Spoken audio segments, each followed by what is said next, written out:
Well,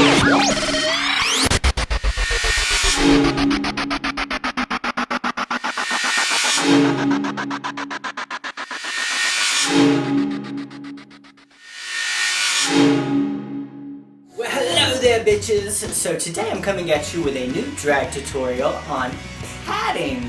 We're gonna focus on getting us some body today. Alright, so first off, let me just throw a disclaimer up here and say that this is how I personally do my padding. If you do it a different way or know a better way, you know, good for you, but this is what I'm doing right here, right now. If you have suggestions on how to improve, you can leave that down in the comment box below, but please do it politely. Thank you. So I've tried a lot of different methods of padding, right? Like, this has been a long-ass process of experimentation and trial and error, but I have recently been very successful in making some really badass padding. Let's go ahead and jump right into our tutorial. So the first thing that you're going to need is a piece of foam core that is roughly 2 to 3 inches thick, alright?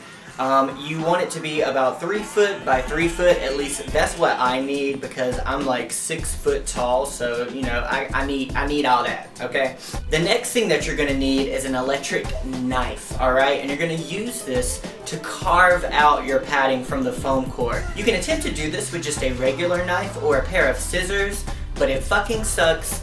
Don't do that shit. Go and get you an electric knife, girl, because it's gonna save you so much time. The third thing that you're gonna need is some measuring tape, alright?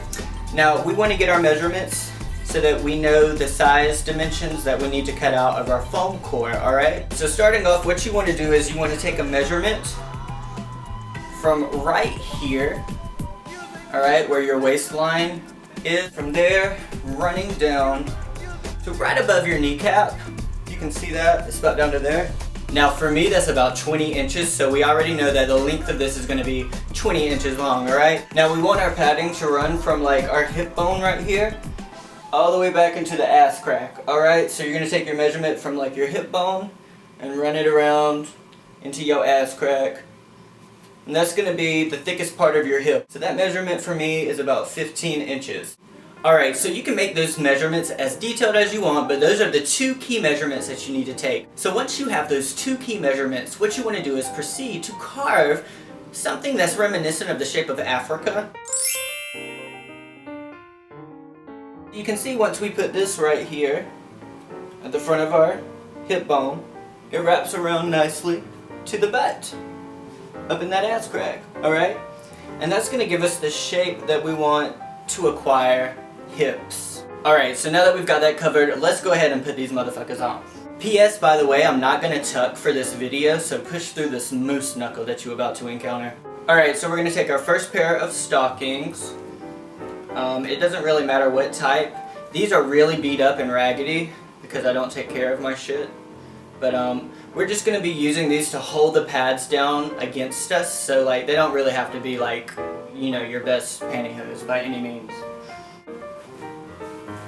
Alright, so you kind of want to take your time getting these pads lined up and adjusted properly, because once you put on several pairs of these pantyhose, you're not going to be able to go back in here and make tweaks and adjustments as easily, if at all. So heed my warning.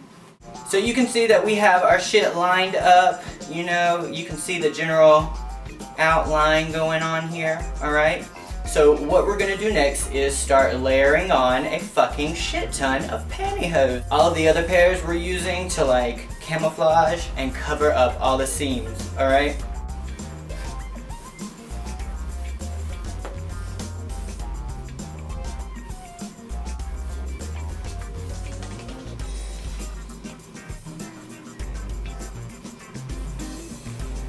Alright, so next I'm going to be taking 2 pairs of opaque white tights that I got from Target.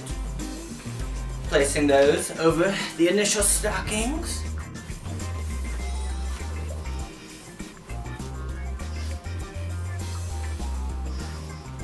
Once we have those 2 pairs of opaque tights on that I got from Target, I'm going to take 2 pairs of dancer tights that I have.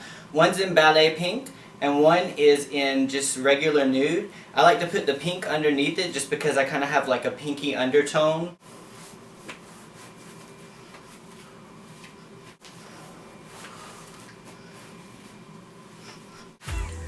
Hello girl, do you see this? So as you can see, I now have a perfect hourglass figure. Take your 10. All of it. So yeah girl, I hope you found this tutorial helpful. Be sure that you like, comment, and subscribe on this video. Be sure that you keep checking back in because I'm definitely gonna keep uploading shit. And yeah, that's it girl. Till I see you next time. Goodbye.